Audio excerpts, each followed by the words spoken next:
une gourmandise de Muriel Barbery.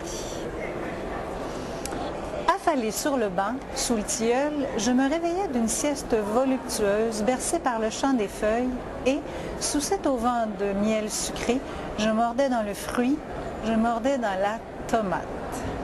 En salade, au four, en ratatouille, en confiture, grillée, farcie, confite, cerise, grosse et molle, verte et acide, honorée d'huile d'olive, de gros sel, de vin, de sucre, de piment, écrasé, pelé, en sauce, en compote, en écume, en sorbet même. Je croyais en avoir fait le tour. Et en plus d'une occasion, en avoir percé le secret au gré des chroniques inspirées par mes cartes des plus grands.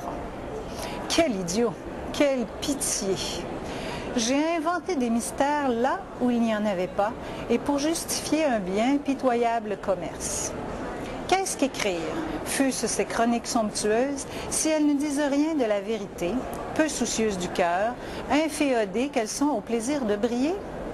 La tomate, la tomate. Pourtant, je la connaissais depuis toujours, depuis le jardin de Tante Marthe, depuis l'été qui gorge la petite excroissance chétive d'un soleil de plus en plus ardent, depuis la déchirure qui faisait mes dents pour asperger ma langue du précieux jus, tiède et riche que la fraîcheur des réfrigérateurs, l'affront des vinaigres et la fausse noblesse de l'huile masquent en sa générosité essentielle.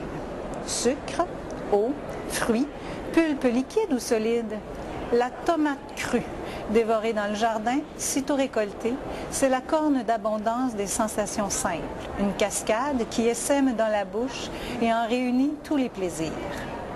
La résistance de la peau tendue, juste un peu, juste assez, le fondant des tissus, de cette liqueur pépineuse qui s'écoule au coin des lèvres et qu'on essuie sans crainte d'entacher ses doigts.